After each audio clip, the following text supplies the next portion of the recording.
کبھی کبھی موسیقی کی دنیا میں ایسا لمحہ آتا ہے جب آواز صرف گانا نہیں رہتی بلکہ دلوں کی دھڑکن بن جاتی ہے۔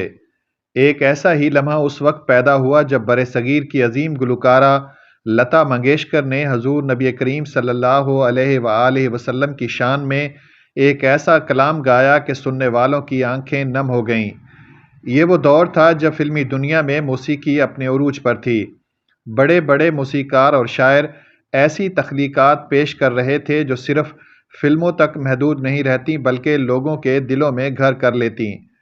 اسی زمانے میں فلم مغل اعظم کی تیاری جاری تھی۔ اس فلم کے موسیقار تھے برصغیر کے عظیم موسیقار نوشاد علی اور شاعر تھے نامور شاعر شکیل بدایونی۔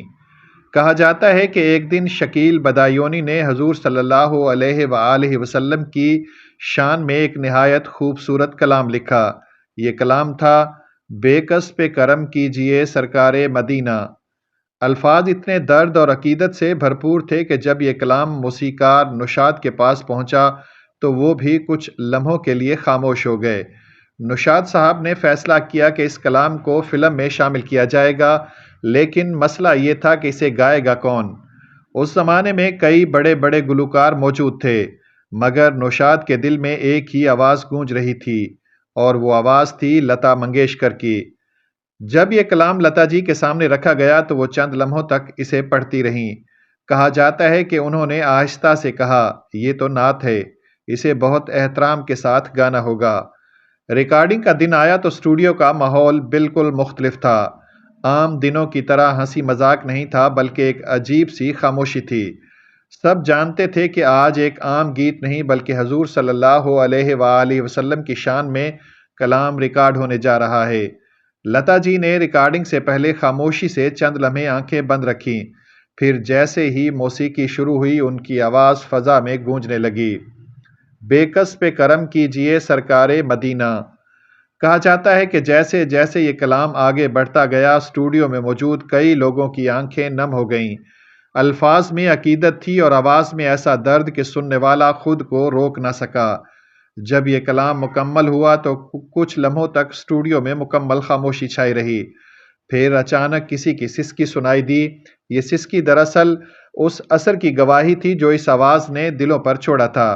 فلم ریلیز ہوئی تو یہ کلام سننے والوں کے دلوں میں اتر گیا۔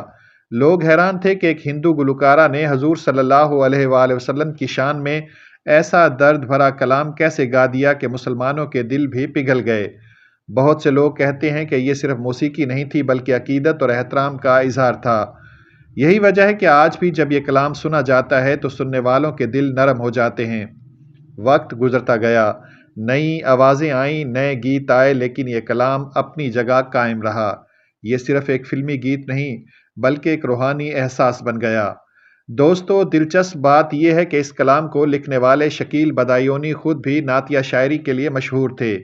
انہوں نے حضور صلی اللہ علیہ وآلہ وسلم کی محبت میں کئی کلام لکھے، لیکن بے کس پہ کرم کیجئے سرکار مدینہ ان کی سب سے زیادہ مقبول تخلیقات میں شمار ہوتا ہے، اور جب اس کلام کو لتا منگیشکر جیسی آواز مل گئی تو گویا اس کی تاثیر کئی گنا بڑھ گئی۔